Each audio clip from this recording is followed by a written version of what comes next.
A tēnā tātou. Koe ne taku mihi karanga kia koutou tahu kāinga o tēnei rohe kuhu mai nei I te atanei. Ha mai tērā wāhi te waiwai kāpiti o tara rā oko tāne Nui Iharangi huri no ki tēnā wā te āpiti. Te hokinga mai ki tēnei o Papa Ioia. Ko koutou o tēnei ngā tini maha o rangi tāne, koe nei taku mihi karanga, te mihi karanga, ki o koutou mō koutou manāki tanga ki tēnei, o ngā mahi e puta mai tēnei āhua mai ngā atuanga kaitaki me ngā tipu hoki. Nei tētahi o ngā tipu o te awa o Waikato, o tira kā mihi hoki ki te kāhu ariki. Ko tūhei te noho mai rāhu tahuri o mātou matua pai mārire. Huri no kia koutou, mate rātou kia rātou, moi mai rā. Huri no anō kia koutou, kua mai nei tēnā koutou kia mai tātou. Nei te opu o tēnā mahi, te whakapaenga o te ara tika ki tēnā o ngā kai o ngā rā I mua o ērā mahi o ngā tūpuna e pānaka ngā kai. Te pautoko manoa ki a tātou konei, Mohan, huri no ki oku hoa mahi ki tēnei Miki, Andrew, koe ne taku mihi ki a koutou, tēnā koutou, o koutou anō, tēnā koutou kia mai tātou. Kia ora. Hello everyone, I'm just going to check to make sure this microphone is picking me up okay. Wonderful, okay, so we've had an amazing week. I've been hugely privileged that Ihi has felt like he could come here and help us to come to some consideration about these ideas. I'm also very grateful for Mohan and Kia for helping us in this process. I'm very passionate about the idea of bringing the activist into the university to challenge the institution in a range of kind of ways. And what we're going to talk about today is a true challenge, not just to the institution and the university, but to the colonial institution in Aotearoa. We're going to focus particularly on concepts of food, on concepts of health, and how we understand these things as having an impact on tangata whenua, but also tangata tiriti, other non-Māori Pākehā New Zealanders in relation to health. The way we're going to work this session now is I'm going to talk for a couple of minutes, and then my colleague Miki Willardin, who's come here all the way from the north, Auckland, the big city, the big smoke. Miki is a nutritionist and an academic at Unitec, and has been a wonderful colleague of mine for some years in the nutrition space, and has a really interesting mind in relation to thinking about nutrition. So I'm going to talk for a little bit, Miki's going to come in and talk for a little bit. We're then going to pass to Mohan, who's going to contextualise this in relation to Kia, and then we're going to pass to Ihi for the interesting part of the presentation to talk to us a little bit about what we might think in terms of the Atua Matua Māori Health Framework. Does that sound pretty good? Mm-hmm. Okay. That was meant to work.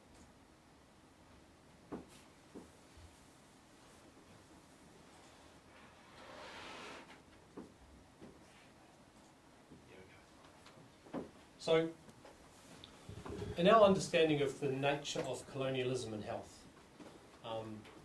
we can recognise that health is, the concept of health in Aotearoa is based on erasure. It's a highly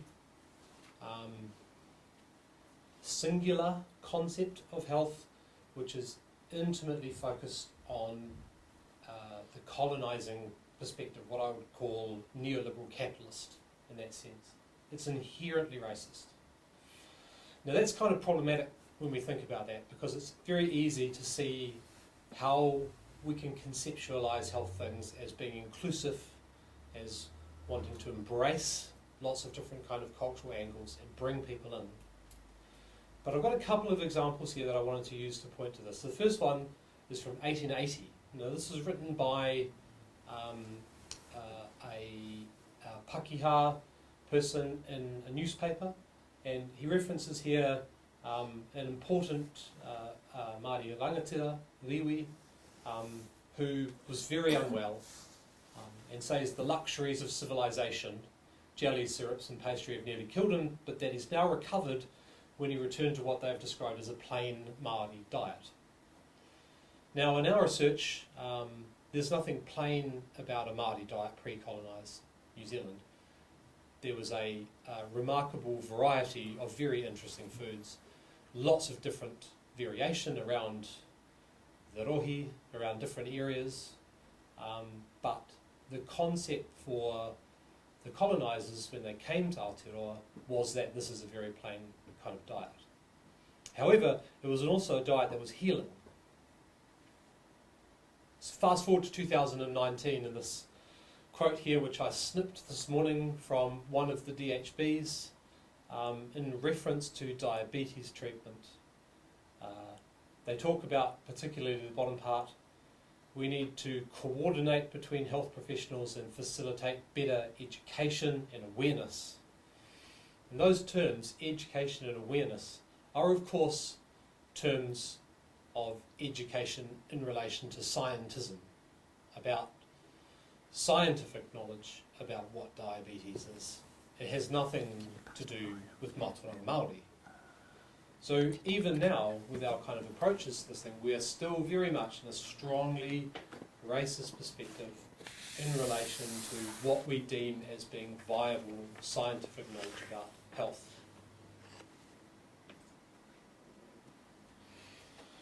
If we take a food security lens, intrinsically colonialism is the occupation of indigenous lands and livelihood. I don't think anyone's going to argue with that. The processes involve coming into somewhere like Aotearoa and taking over parts of land, livelihoods, ways of being. And that means expulsion from native food sources, from the practices of how you might do food preparation, and framing those systems as primitive, as something that is less than what you might do. So I'm going to read this in the reo, and I apologise for that. But I think this is a wonderful quote. This is from 1861. A Māori author writing about the population crisis that was unfolding for Māori at the time.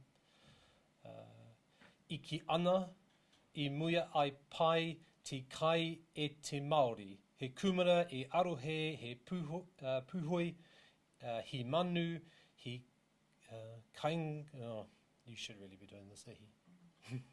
He kaingaru, he tuna, he mai tai tai, e me ano, ana ano. I kahara o te tangata I tērā wā. I nā ene, kua mahu e te aruhe, me te pōhue. Kua kore te kaingaru, kua iti haere te manu, kua iti haere hoki te ngaki. O te kumara, kua tahuri I te tangata ki te kānga piro. Ka nui te kino o tēnā kai, kino whakaharahara. Thank you. This last part says, and men have turned to putrid corn, which is actually a dish, by the way, putrid corn. Not something I've tried. Some may have. Great indeed is the badness of that exceedingly bad food, is how we might kind of translate this. What essentially this person is writing about is the processes of colonisation that have radically changed, even in 1861, all of the traditional food that Māori have eaten, and the replacement of those with particular types of food. So then it was corn, and we're going to add to that list a little later on wheat, soy, and other forms, particularly grain forms of food, that were not part of a traditional Māori diet. Or we have to think about that carefully because we don't know the details about that. But broadly speaking. Nikki. Awesome. Thank you, Andrew. Has anyone heard of Weston Price before? Yes? Yeah? No? Others? He's a dentist from the 1930s who was really interested to explore what populations kind of worldwide were the healthiest populations by way of, you know, dental health and oral health. But so he basically spent a large part of his career travelling to different countries throughout the world and was able to observe healthy indigenous populations in their traditional kind of lifestyles and contextualise it compared to those indigenous populations who had been colonised within the same era. So, and Māori were part of his exploration, and he had a lot to say about the traditional Māori diet. That's just switched slides, that's fine. Compared to those Māori who were actually colonised. And so there were these kind of living examples of within one generation you could see the deterioration of health that Andrew alluded to because of the colonial diet compared to Māori who had yet to be kind of touched by it.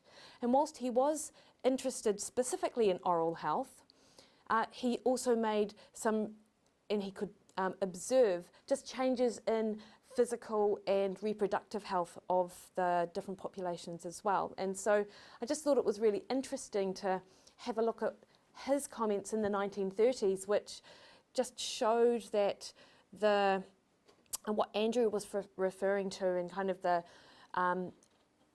1860s had just kind of transformed the health of the Māori people just in general. And I've just got a couple of bits of information up there. You know, he had access to fossils and skeletal through different. I actually can't remember where he got these from, but he was able to show that dental caries were present in 2% of Māori who were living still the traditional lifestyle, compared to 86% of those that had been colonised and had access and exposure to, as he described it, wheat, sugar, starch, and honeys, basically. And he also was able to observe that there were changes in the reproductive health in the Māori, like it had been reduced because of the colonial diet. And within one generation, there were changes in bone structure, like a narrower face. We had more and more children had deformities like club feet, had changes in growth and stature. And this was all he considered, all because of this exposure to the colonial diet. And even though this has been, this isn't new knowledge or new information, it takes a while to actually find it, you know, when you go Google searching, and anyone interested in this, you can find Weston Price's book online for free, the whole thing, Nutrition and Physical Degeneration. And this is not just a Māori Indigenous population problem. He saw this internationally, just with all kind of Indigenous populations that had been colonised. Although he did refer to Māori as being the most physically commanding and had the best physique of all Indigenous kind of populations worldwide prior to colonisation. Yep, so there you go. Yeah. And I just think it's really interesting now just to consider that, and then when you go onto Ministry of Health websites to have a look at, you know, what a healthy diet should be and what we recommended now, you know, there's just been no consideration to the effect of the colonial diet on Māori health. And this is just a really good example. Like I went and I asked my colleagues, you know, are there actually dietary guidelines that consider Māori health out there now? And I actually thought, oh gosh, I can't even remember even seeing any. And then I go Googling online, and this is what we've got. We've got a direct translation of the dietary guidelines into Māori in parts. And this is like the recommended diet, which, to be honest, I don't consider these to be good guidelines for diet for any population, Māori or otherwise. But potentially this is even more so for an Indigenous population. And this is just like a really good example that you've got your at least 5 servings of fruit and vegetables per day is the recommendation as part of the healthy diet, but choose at least 6 servings of whole grains, which, to be fair, there is no such thing as a whole grain in the modern diet anymore.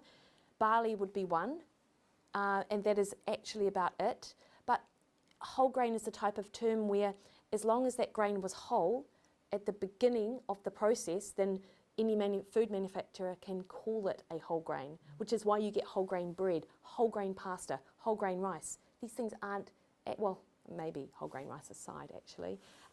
Anything that says whole grain in the supermarket, you can pretty much guarantee it is not. It's just that it was whole grain before it was ground down. So just as an aside. But so this is pretty much the type of diet that is recommended out there for the Māori population, and I just think, and we think collectively, that we can just do this better. And this is what we're doing essentially, and what we hope to achieve anyway. Thanks.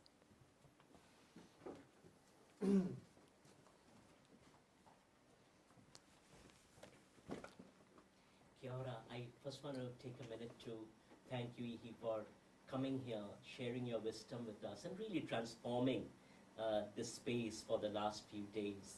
You know, part of the goal of having an activist in residence is to really create new spaces for learning, as Andrew was saying, and you have done that in encouraging us to think in new ways. I want to thank you, Mickey, for coming all the way here and engaging in this conversation and really starting to challenge some of the hegemonic notions of diet and nutrition. And most importantly, thank you, Andrew, for enabling this and thinking that this could be an important way to consider how we build interventions and move from critique to starting to decolonize these hegemonic institutions.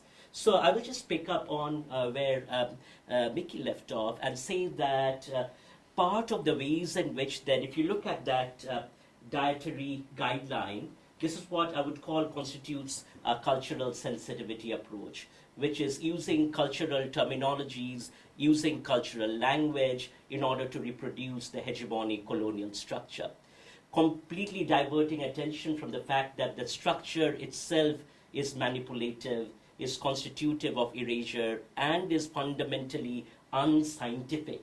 So in this sense, you know, the thing that is emerging from this is not simply that we need to create an alternative space of learning, but rather to recognize how the language of science itself is a way to reproduce colonial capitalism through the production and circulation of pseudoscience.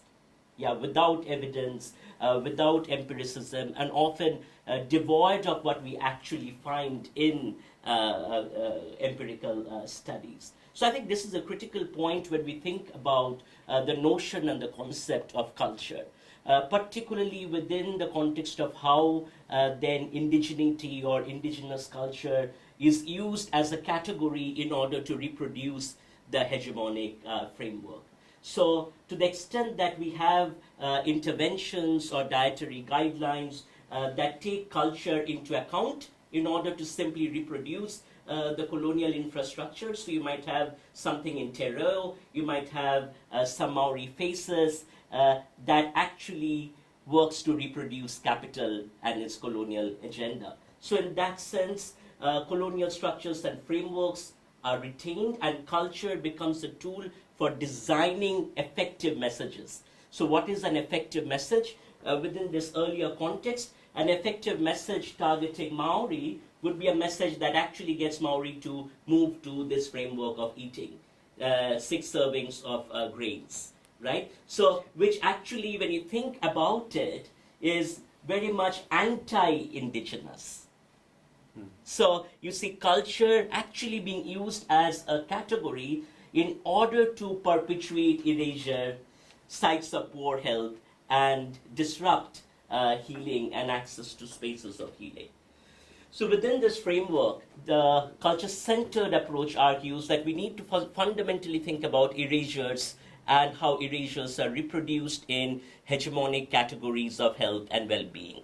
Within that sense, then, the goal of any intervention ought to be about disrupting these very structures themselves. It is not enough to create a small unit or a small cell separately within the DHB or within any institutional structure that says, okay, we have this cell to deal with indigenous health, while keeping that fundamental oppressive colonial structure intact.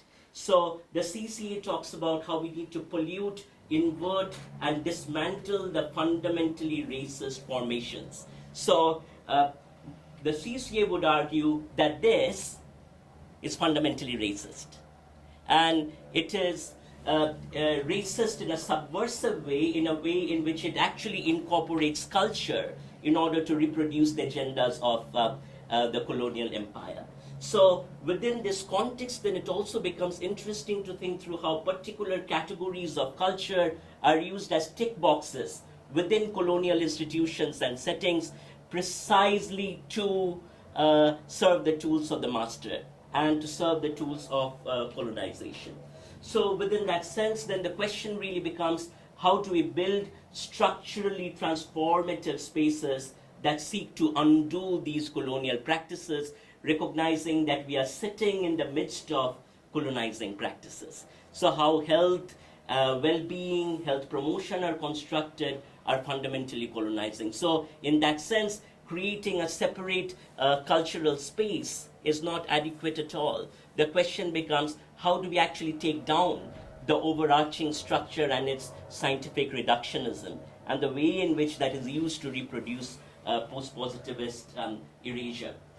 So the CC argues, and this is where I would really love to hear from Ihi, is that how do we anchor spaces in indigenous voices that connect to questions of indigenous livelihoods, recognizing that these are produced through erasure from land, erasure from livelihood, through displacement and expulsion, as Andrew talked about.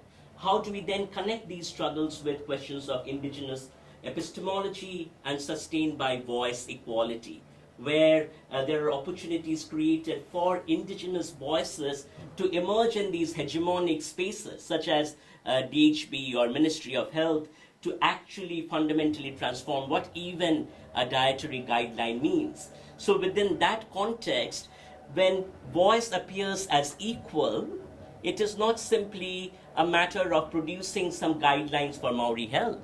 It is fundamentally about transforming what we think about as science, as global science, and as the basis of that science, so that culture is not just a category on the side to be dealt with as a sidebar, but it actually emerges as a way to fundamentally deconstruct how you have used science to suppress, to erase, and to exploit.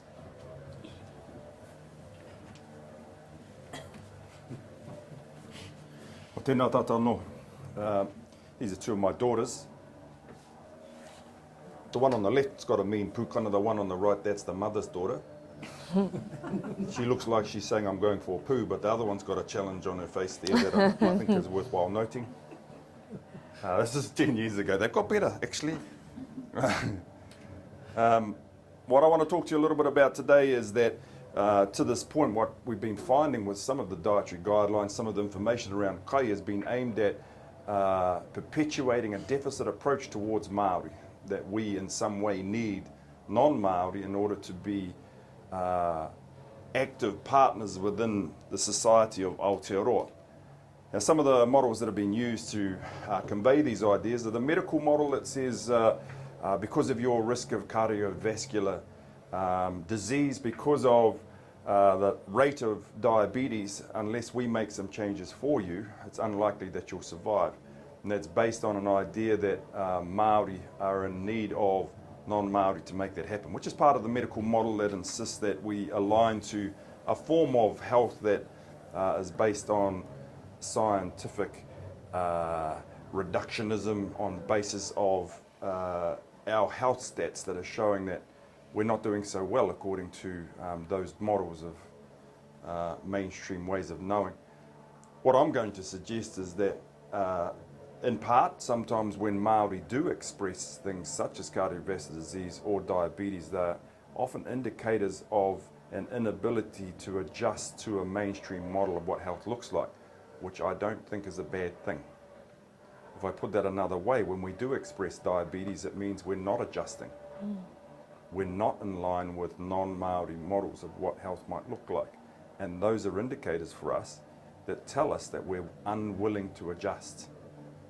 And while they're not great signs and not things that we want to have as part of our statistics, we do want to be able to change those, but it's an alternative way of looking at that position and asking some questions about why we express those.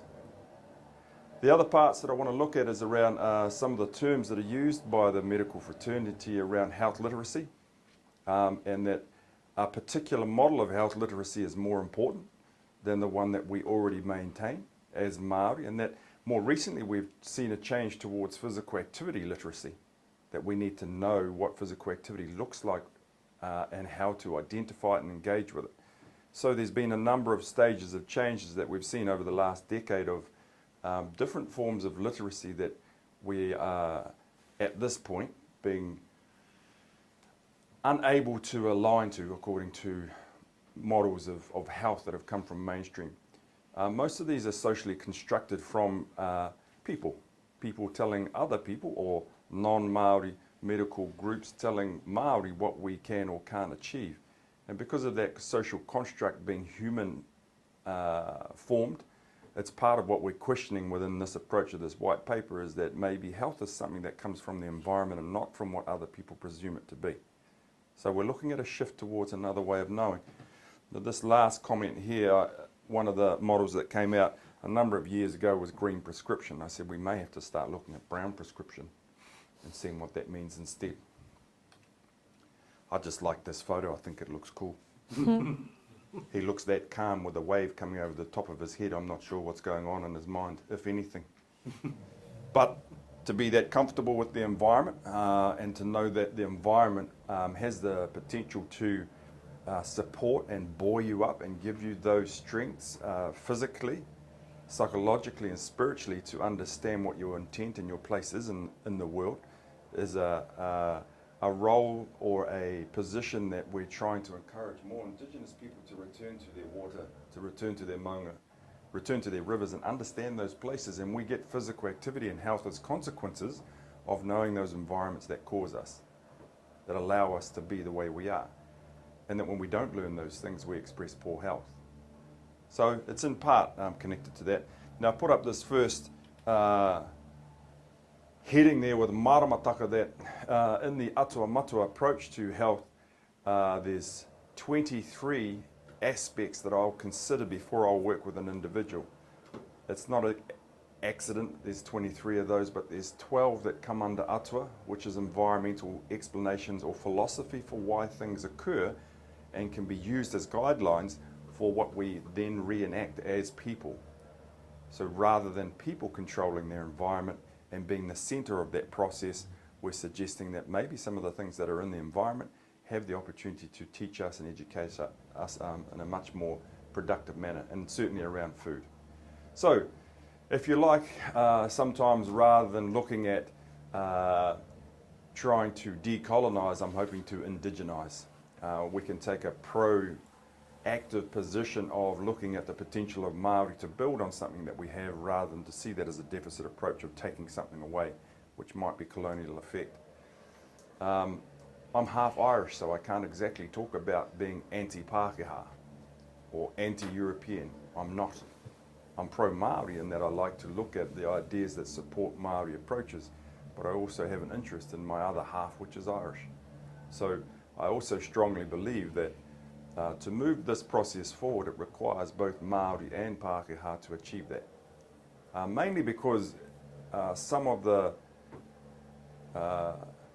stakeholders at higher level who tend to be in that domain of government and have mainstream attitudes and that ethnicity that might connect to Pākehā better than Māori concepts, I don't know how to say all that part politely, means that we need non-Māori counterparts to engage with those people, because for some of them we can't reach them. As Māori, non-Māori in roles of power within health, look at our content and say you have a vested interest in why you're trying to deliver this, and therefore write that information off. However, when I travel globally, I find non-Māori in other countries more willing to engage with Māori content and to try and understand it better. But in this country, not so much, which is quite interesting to me. So the other parts that involve my three colleagues in this is the critical analysis of why these things are occurring.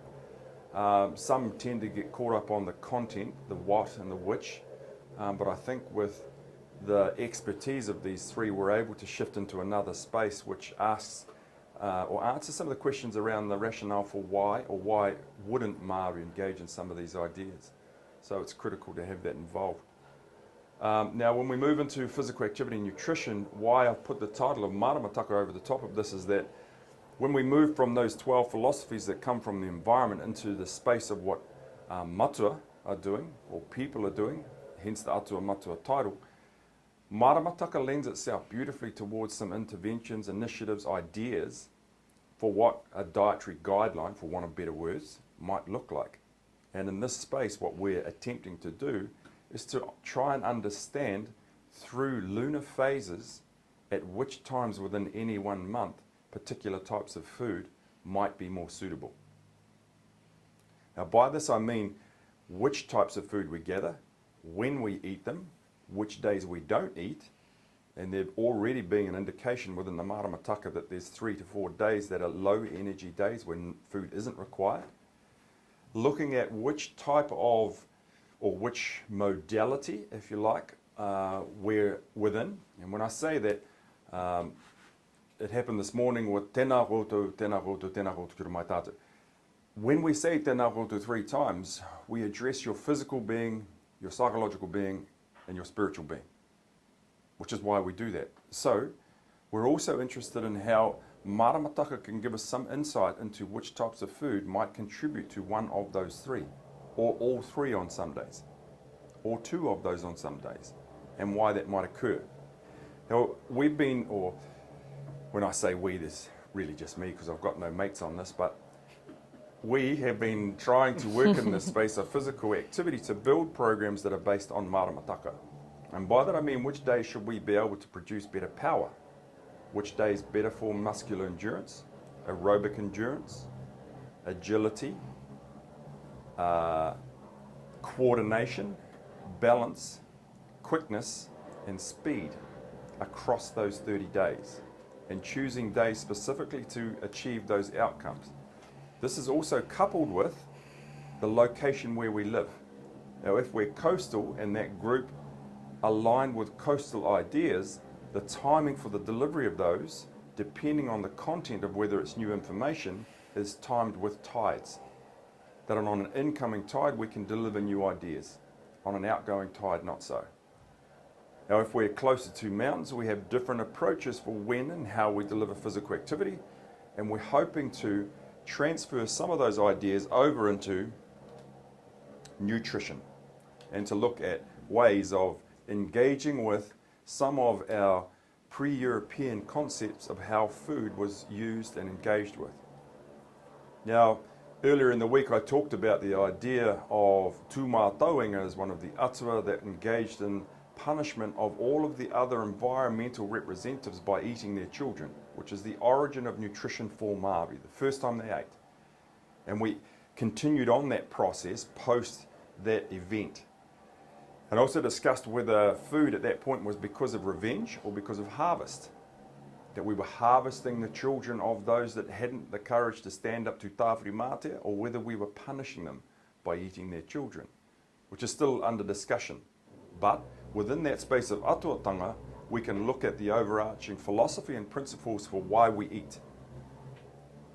We can then drop down into more closely related to human forms of why we might eat, that look at the hierarchy of which atua that represents which type of food and when it might be best to engage with that atua. And by this I mean that the combining of food that comes from different atua within different ranges of the hierarchy of birth, that we get different qualities of food, and that when we ingest those and have those in one vessel, which is our body or tinana, that it may cause that tinana to not sail in the right manner. So investigating some of those as a consequence of models and metaphors that have come from our past. The Harauta Waka on sailing here to Aotearoa shows a very clear picture of the quality of kumara compared to aruhe, and that when the two are placed in the same spot within the waka won't sail. That's a metaphor for when you combine foods at which time of the month. Coming down into other levels of kaitiakitanga, we're also looking at which foods provide an interpretation and insight into what we can produce because of the type of food it is. Now, the mango was well known for being a food that was eaten to improve our quick response, our sharpness of mind, our ability to engage in physical activities, whereas the wheke, or the octopus, not so much, and that they were eaten at different times, and the wheke allowed contemplative process more easily. And we see this in whakatauki that talk about both of those animals, that it's better to act like the shark than to act like the octopus when caught. The octopus goes limp, the shark will continue to fight. And we have a number of these whakatauki that talk about kai, ko te reo te kai o te rangatira. That we talk about metaphors for food often and in numerous occasions. Now, it's surprising to me that it hadn't occurred to me to look at the implications for nutrition. And I've said to my colleagues, I'm not a nutrition fellow, I'm a physical activity fellow, and I don't know anything about nutrition. But as we discuss these more, we're uncovering more ideas about the role and the importance of nutrition as a point for questioning how we might re-indigenize the process for Māori. And that food becomes not only a metaphor, but a means of delivering ideals, of philosophies, of questioning institutionalized versions of racism and how we might overcome those. And it's pivotal to all of the groups that we work with. This is from some work that I've engaged with in Hawaii, talking about rangatiratanga kai, and what we looked at there was ways of being able to show a whakapapa connection to specific types of food. And that if, as an iwi, we weren't able to show the utilization of that type of food in our tribe, maybe it wasn't yours and we couldn't eat that food. Now, one of my colleagues from Te Arawa, 2 years of eating only food that people from Te Arawa could show a direct whakapapa to, and as much as he wanted. And within that 2 years, lost 40 kilos with no effort. Which kind of makes me think how big he was before if he could lose 40 kilos. And about the rightfulness and righteousness of Te Arawa versus Waikato, but we won't go into those ideas here. So, a lot of unanswered questions, a lot of opportunities for our group to move forward and try and understand these spaces in terms of the philosophy and underpinnings of institutionalized racism, and also into the practical outcomes of building maramataka versions of physical activity and nutrition that are based on lunar phases. I'm looking forward to where this area is going to progress to, because it has that feel of something that I already know but haven't seen. Something that sparks in me a blood memory to try and understand something that's mine. I believe that the 3 colleagues I have are going to afford a change in this space that the rest of the country and potentially other Indigenous people globally can take some heed of and move forward. O tira, tēnei taku mihi karanga kia koutou mō koutou mahi tautoko ki tēnei a tēnā koutou kia ora mai tātou. Thank you very much for listening, for coming on a Friday, and for turning up in the morning to be here. I'm humbled that you would take that time and that effort to come. Koinei toku matua ki tēnā. Kia ora. Pātai? If you have any questions, I believe you need this. Ko tahi anake. If we accept that Māori people are originally from Taiwan, you know, with the latest whakapapa links, the language and the DNA and all of that, Have you done any research on what they eat over there, and is it relevant for us? Absolutely.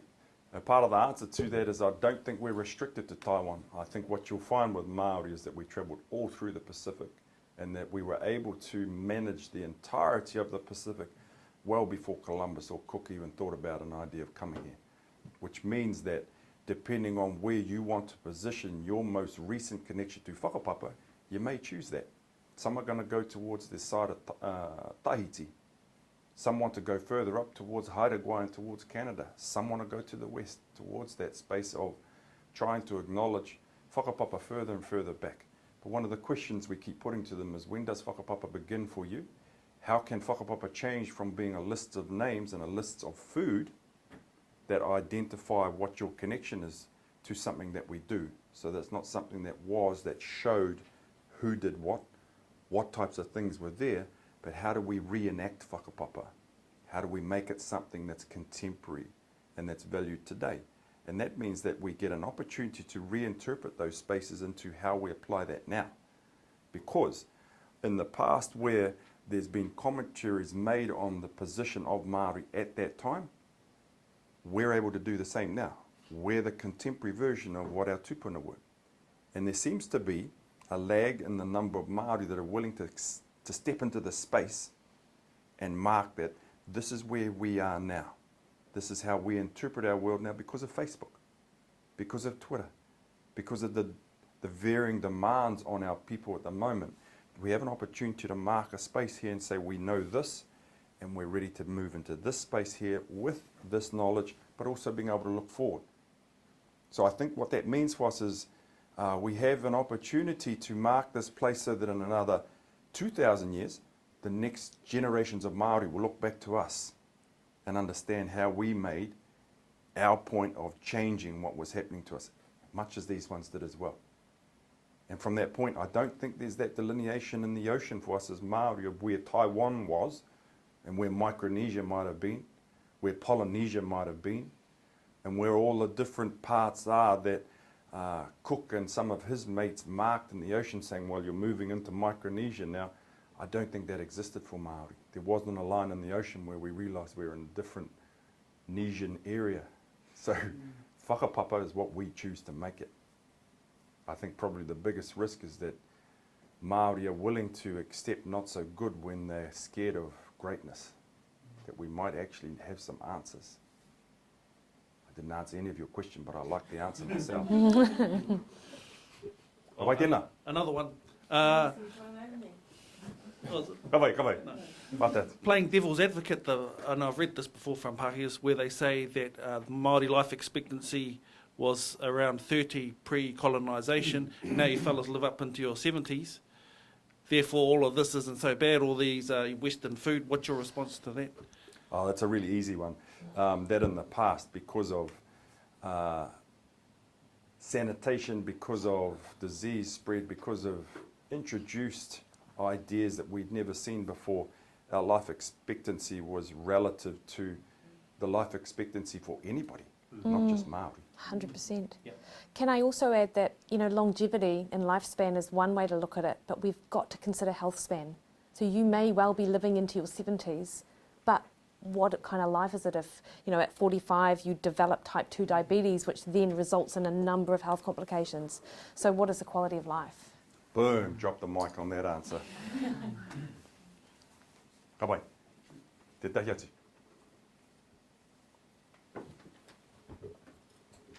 Tēnā koe. When you've gone into kura or communities and explored with them physical activities according to the maramataka, etc., how long does it take for them to continue living in that way? So when you leave and you go somewhere else, is that able to be maintained for them, or what challenges are there for them that you know of to be able to maintain, or is it when you leave then they go back to, that's not the ideal, I get it, but what are some of the challenges for them to be able to sustain that practice? Well, very clearly the other day, and jump in when you feel like it, but the other day I talked about the importance of recruitment and sustainability. How do we get Māori in the door? How do we keep them in there with us and understand the ideas we're trying to convey? And when you were saying there about when I've introduced these, I haven't. I've started to introduce physical activity. I haven't gone anywhere near nutrition yet, but we're about to start down that pathway. And one of the examples used here is that in Tolaga Bay, we've tried a whakapapa-based approach of having a kura there only eat food that they could grow in that area that was theirs. So they've shifted to an atuatanga version of which kai can they show an atua connection to. And those are the only foods that they'll serve in their school during school hours. That started 2 years ago. And they've been very successful with the outcomes from that. The kids understand which food means which atua more than which food means nutrition or which food might help with preventative disease. They're interested in the knowledge that connects to atua. What we want to trial is going down into a maramataka phase for, and I don't want to say that it's the equivalent of seasonal eating or slow food as an idea. It's more about which foods would align with processes that we engaged in as Māori in the past, in terms of we had periods throughout a year, a season if you like, for when we would engage with wānanga, another season when we engaged in warfare, another season that we engaged in gardening, so that those didn't overlap with other groups, so that, or we didn't have contrast between those so much so that one wasn't at war while the other one's trying to garden. And we knew what those seasons were, and we knew which ones would produce food and when.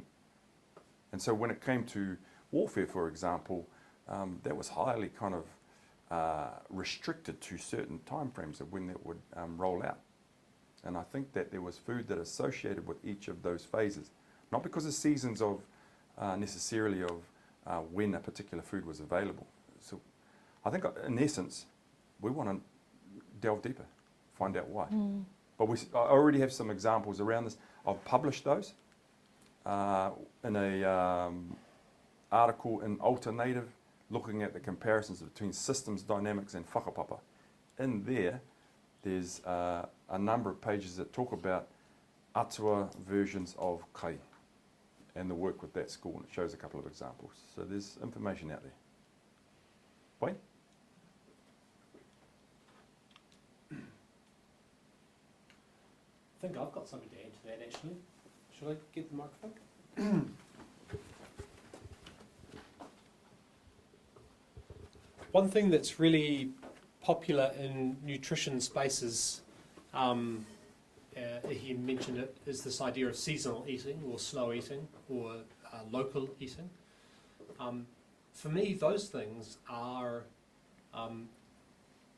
initiatives by people who are alienated from their whakapapa to try and connect to a different way of engaging with food and eating practices that's outside neoliberal capitalism.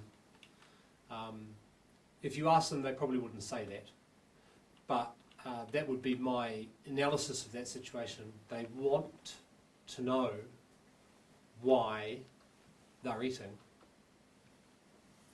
And capitalism has an amazing ability to convince you to eat anything whenever you want it. Food is everywhere. I have a colleague in Auckland who's from Eastern Europe, and when she came to Aotearoa, she was just stunned that people eat everywhere. Movie theatres with popcorn. There's always food with them. They've always got food, they're always eating. The purpose of global capitalism is to keep people consuming all the time. And if we were to unstitch our food systems from that and have a completely different epistemology, like atutanga, to try and explain why we eat, that's extremely hard to monetize. In fact, I would argue it's probably impossible to monetize. Though capitalists... Capitalist is very good. They're very good. But for me, I can sense that certainly for me personally, I've wanted to know in the last 5 years why I eat. To try and come to terms with something like hunger. You know? And that is essentially why I'm here. Because the answers, you know, capitalism will tell you everything you want to know, except anything to do with the truth. So you end up in this bizarre, we're in the very bizarre position in New Zealand now, where we're recommending a diet that is really, it's not good for Pākehā New Zealanders, and it is utterly inappropriate for Māori. Now, Steve, your comment about history to Taiwan,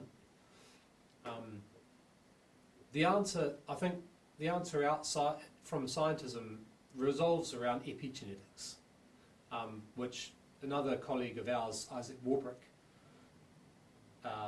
puts as an affiliate of whakapapa. You know, the genetics which tells you which genes are turning on and which genes are turning off. We can see, and there's just a paper, and I'm not going to get it right, in Nature just recently that showed epigenetic changes of trauma across 14 generations. So that trauma occurring 14 generations previously, still impacting on the genetic expression. Now, that is profound when you consider that it is not that many generations ago where most of this food transition took place here in Aotearoa. Radical transformations in food, introductions of grains, and in recent years, you know, the use of wheat, soy, corn as the main sources of carbohydrate for most of the global north. These things are having profound genetic impacts on us, which I think are going to have a long reach. So we need ways to think outside of this. And that's, I think, where we're trying to get to with this. We've been tossing around ideas about dietary guidelines that don't involve telling people what to eat. Can you imagine that? Open your dietary guidelines booklet and there's no advice about what to eat because we don't know where you're from and how you're going to associate with the atutanga for that rohi. You go and find that because that's for you. That's a dietary guideline that does not involve. Now think about that in terms of autonomy and power and respect. You know, I mean, for me that's mana enhancing, as opposed to eat your 6 grains per day. Now I'll shut up. Are there any other questions? We're glad you're here, otherwise we'd have no questions. So I'm thinking into the future, and that we're reclaiming a lot of this knowledge and living this, and then I'm thinking about cultural centred approach as well, and so we're living like this, and we're all healthy and etc. How is that? In that, how are we disrupting this global capitalist way? Because it's kind of like, you know, and I'm not opposed to it at all. I love it. I think it's cool. But it's like, for want of a better word, an alternative way of doing things. I'll say mainstream. I'll pick up what you said the other day. But then that exists alongside this other hegemonic way, and it's just going along simultaneously. I can't see any disruption in that, if you know what I mean. This other way that's we've been living in is still being maintained and is still thriving. How do we, in living this way, disrupt that? I know by living outside you kind of are, yeah, but the system is still maintained and is still happening and still functioning. I've got a very clear answer. I don't even know if that Mohan's makes going to sense. answer this one. No, you have your answer. No. Sorry. The disruption of hegemony is definitely in your area. I can talk to that. He's right. I think that's a difficult question, but I think, you know, in many ways when you start living this, you make impure the hegemonic structures just by living and reclaiming that knowledge.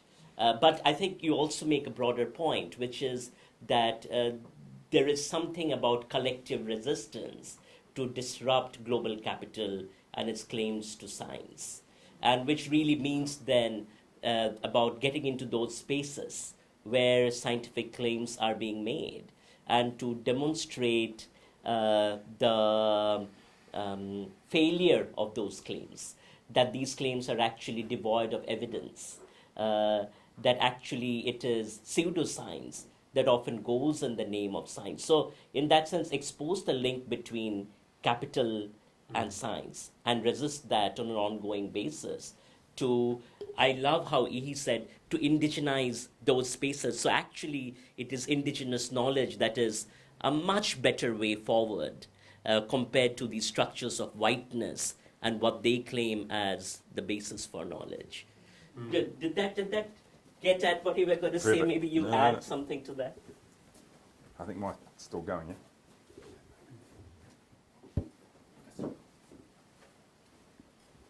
I had a very similar response to that through our very presence, through our existence, we challenge the structures that are there. The very presence of Māori in Pākehā society, when it was suggested in the early 1900s that we were about to be extinct, is resistance. The fact that we're in this room today is resistance. I've often heard people say to me, well, not so much recently, to be honest, but in the past I've had supervisors, colleagues, associates that I've engaged with have said, this is great, we should do a comparative study between an iwi-centred approach and a non-Māori approach, a mainstream approach. And I've had to point out every time, we don't need you to compare ours to make us feel all right. I don't need to have another version to validate mine. Mine is okay. The very fact that I'm here is proof that it is. But we can give it more profile to other Māori who are struggling to try and follow another model that's not theirs. Because they don't know the difference. Because colonisation is complete. Because they've become the colonisers of other Māori by being the enactors of consumer-based neoliberal thinking that encourages other Māori to be self-centred. We want to offer an alternative version, and I think this does that. And I found that when I work with communities and we speak about these topics, and hopefully this is the case for you, is that we vocalise what you already know. What you already feel in your heart's already there. We're just reinforcing those processes for you. Sometimes I like to refer to it as envirophysiology, that your natural way of knowing and being is already in there. We're just helping it come to the surface. And our resistance from being in this room is part of that. The fact that it's going out to others through this live stream, resistance. I'm lucky, honoured and proud to be here to do that. Kia ora, Dr. Heke. We've got a question from Facebook from Tamiri Rangi. Patai for Ihirangi. Will indigenizing our dietary food system have a positive impact on the environment?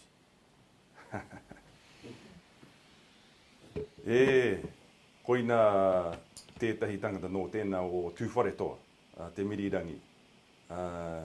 Ki tō rangatira te hue me tēnei roto o taupō nui arangi. Tēnā koe e hoa. Ki tōku ne whakaaro ki tēnei, te paingo te au ki tēnei tūmomo mahi. Te whakapaingo te ara tika ki tēnā o ngā kai tāwhito me ngā rā o nehera. I think that our contributions to climate change, through understanding our specific areas in terms of maramataka, absolutely. I think our contributions to reducing the demands for certain types of foods because they're indicators of success in terms of capitalism is being expressed through our shift from 21 kilos to 46 kilos of protein per person per year, and our ability to change that through understanding maramataka and contributions of Indigenous people to not trying to align to capitalist ideals, absolutely. We can contribute massive amounts of knowledge and intent through following processes that aren't about individual gain and about collectivism. Andrew often says to me that Māori might be Marxists, that we might have been practicing things that looked at how can we, as Māori, contribute to other Indigenous people, contribute to non-Indigenous people, and contribute to humanity as a whole by providing information about maramataka with no expectation of return. And in doing so, engage the collective mind power of all Indigenous people to contribute back to Māori health, because we're willing to give away our most precious asset first, which is our knowledge, which is what we're doing. We're sharing. We don't expect people to give back, but we hope they will. And if we unleash this idea to others, we might get thousands of Indigenous people wanting to engage, and therefore, through giving away knowledge, we might actually move the health statistics of our people here and theirs, and then show a model for other non-Indigenous people to look at. So, I might have expected a question from you, Te Miri, and I welcome the opportunity, and I know you already know the answer to this question. Te Ihirangi writes the Whakapapa Fridays blog that looks at what's the intent of atua and kaitiaki and how they contribute. If anybody's going to be a leader of tomorrow, it's Te Ihirangi. I've worked in this space, but he's taking over. I'm on my way out, he's on his way in. Next time you ask a question at a seminar, it'll be him standing in front. Ana tō kai.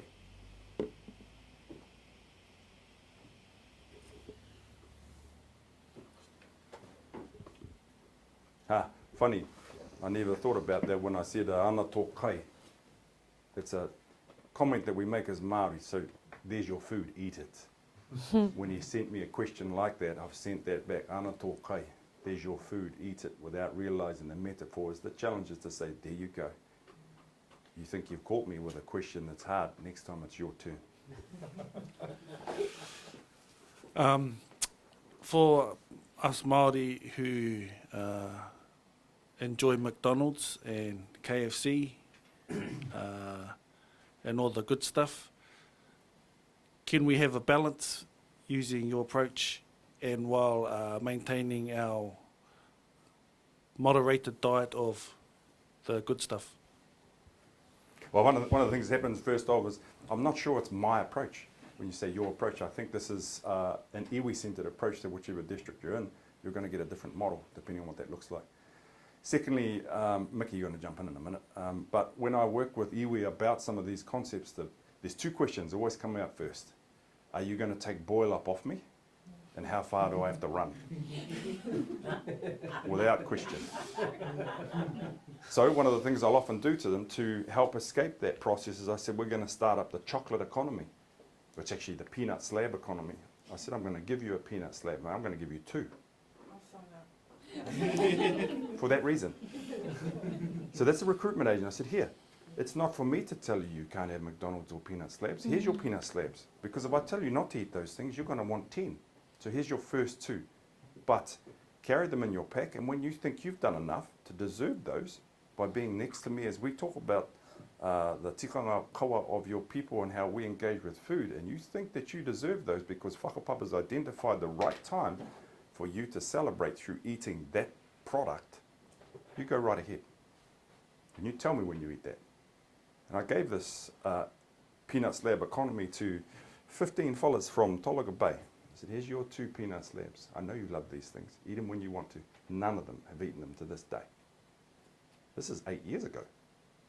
Because none of them have felt as though they've moved to that, because I took away their ability to decide when I said, you have to eat this type of food and not that one. And that in no way supports the idea of rangatiratanga, of you being your own decision maker. You have the ability to be self-defining on what you think is best for you. I can't do that for you. But I can show you an alternative that usually, and this is one of the ways that was most effective, if we're going to run the maunga tomorrow, says, if you want to eat fish and chips tonight, me and Az, eat them. Tomorrow we're going to run hard, and tomorrow you might find out that that particular kai is not going to power you to the places we need to go. Psychologically, it's going to undermine the process of what we're trying to pursue here, which is to reconnect with whenua. And if those things are the things that you think will help you get to that point, go ahead and eat them. But I'm going to try and show you an alternative outcome that might be achieved through something else. But you have to be the ones that make that decision. It can't be me. Mm. In fact, often I'll eat pies. Often I'll eat chocolate. I don't have that in me to say to others they can't eat it because I don't eat it. I'm not that pure. I have those moments where the Irish wants that. Because my taste buds are colonised. Like the Irish, right? That's right. So, it's a part of it. It's hard to say whether it's the Irish or the Maori wanting those things because even my taste buds are colonised. They look for sugar. But I have no whakapapa to sugar. And when I talk to my mates about this, I said, I have no whakapapa to gluten. I have no whakapapa to bread. Why would I eat those things? But I do. And when I eat those things and I try and perform the things that I need to intellectually, sometimes it doesn't work. Sometimes I can't sustain the effort I need to. Nothing to add. He's basically said it. And of course, McDonald's isn't going anywhere. You know, KFC's not going anywhere. The global food economy, that's not going anywhere. And it's not about, you know, this isn't about telling people you can't eat. It's just showing a different way. Maybe. Can I challenge you on that? McDonald's isn't going anywhere. I would like to show the example of Barbados, for example. It's a British overseas territory that has banned junk food, basically. Yeah. And they've been taken to court by the corporations, Yeah. up to the Privy Council in the UK, and eventually the government of Barbados won. So you can't walk into Barbados and get your KFC or your McDonald's. It is not there. Now, the argument at the time wasn't health. The argument was the local economy. That we want to have our local restaurants, and they're going to be decimated. If tourists come in, what do they want to eat? The stuff they know from home. So they walk into McDonald's. So for them, it was a kind of a cultural defense against external food systems. But it is possible. So McDonald's can go somewhere, preferably offshore. There's an example here in Aotearoa right now, Hokitika Bandit. Refuse to have it. And it's not there. Can I also just add as well is that we often use like McDonald's, KFC as like the illustration of like bad food, but and it's not like anyone thinks that these are health foods. Like we all know, but you know, it's generally accepted that this is, you know, fast food is junk food, but people don't consider that what is recommended in terms of the dietary guidelines is actually, you know, it's not actually that different in the amounts that people need to eat in order to feel satisfied, because it's, you know, your body treats those types of food like sugar even though they're not sweet. You know, that doesn't change how the body responds and how unwell it can make people. So, but I mean, that Barbados example is a brilliant example. Yeah. Well, there's more. It's possible to... Yeah, completely. Yeah. But that's not going to probably change the dollar bread at the supermarket or the, you know, hot bread shops. I would challenge that. I think it is possible. It Awesome. may be a long uphill journey. Brilliant. But if we don't believe it's possible, then I wouldn't even start the journey, would I? I think one of the things that's critical in this entire discussion is that when we say, so Barbados banned global food companies for the benefit of their local economy. They are still in that frame of thinking that they want to get wealthier. GDP is still kind of driving that decision at a kind of base level. We would all agree it's a great thing to do and a good decision and a good idea, but the frame around that is complicated. Yeah. From a health perspective, we would not be able to convince our current state to ever ban something like McDonald's or KFC, because these companies align themselves with the health discourse. I mean, McDonald's has happy meals, unhappy meals, with little plastic toys and salad stuff for children that children don't eat, and that they link in. I've linked in with Weight Watchers before. They will always Sports sponsorship. and sports, yeah, they will do everything they can in order to ingratiate themselves with the you know this, I mean, you know. The question that comes to me, and I think that Ihi is pointing out here, is that it's not really about, for any of us, to tell people what to do, you know. The pursuit and the thing that sits at the very ground of Atua Matua framework is the pursuit of Matuananga Māori. It's the pursuit of knowledge around this area. What you then do with that knowledge is up to you. So, I mean, a good example, so for me, trying to live this involved understanding my ancestry to the north of Scotland. So the vast majority of my whakapapa is to the north, is to Aberdeen and northern Scotland. Some Irish and 2% Sardinian. I don't understand how that happened, but it did. And my body reacts in a very particular way to, say, Mediterranean vegetables. I don't work very well with Mediterranean vegetables, and I do not work at all well with stone fruit. And now, I can't eat stone fruit. My mother can't eat stone fruit. It makes our digestive systems explode. It's really unpleasant. So I don't eat those foods because, for me, they just don't work. Now, I think there's a connection there to where my genetic ancestry kind of comes from. Now, I don't think I'm limited just to my genetic whakapapa. I think I'm also, that can also connect to Aotearoa, even though I'm a Pākehā New Zealander. You know, so the question is how to make this functional in your own life. Now, I don't eat McDonald's or KFC because I can't eat gluten. You know, I have celiacs. It's kind of what they use, right? So would I, if I didn't have, would I? Yeah, probably, some stage, maybe. I definitely take my kids there to get chips when we're travelling and they're hungry and they need food, and I just need them to stop bloody making noise in the back of the car. McDonald's chips, they're perfect for that. They are, I'm sorry, they are. They're salt, fat sticks. They're a health bomb, you know. They're not good for people, but they are really good for families in particular circumstances. Okay, it is what it is, you know. How do you say it is what it is in Māori? Okay, I'm going to shut up. Have I? Have I? All right. Can we wrap up with one more question from From Facebook. Facebook? This is actually a bit of conglomerate Facebook. Kapai. We've got a question from Tia Carlson. What's the most persistent argument against whenua being at the center of health for all?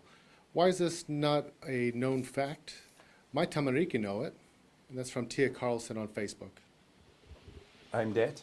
I'll answer to Tia. I also know Tia quite well. She's recently completed her PhD.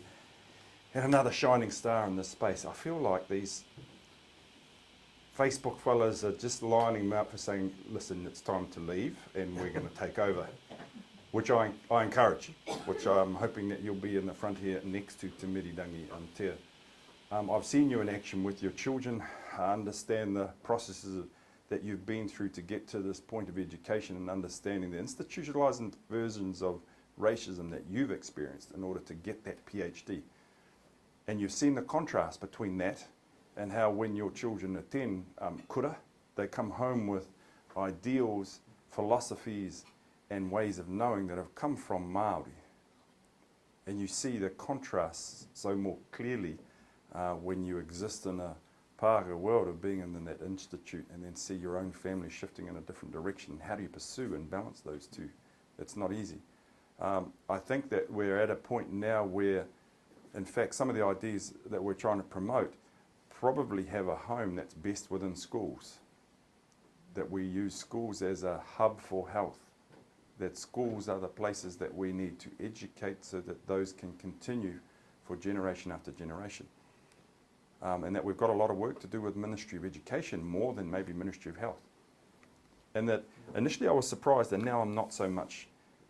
Initially I was angry, and now I feel loss for a number of different groups whose minds have been colonised to the point that they're not able to see that they're conveying ideas that aren't ours, and that some of those are Māori who are being used by Ministry of Health and Ministry of Ed to support their particular approaches. And it's a dangerous situation to be in. But I don't blame them anymore. They're products that have come through particular systems. So, Tia, I think because you're in a position where you have influence and you've seen those expressions through your children and your tamariki know what it looks like, how do we reenact that in the research processes you use?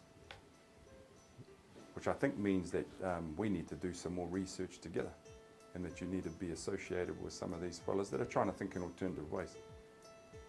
And I'm surprised you're on this Facebook at this time of the day. It's lunchtime. Kia ora, Tia.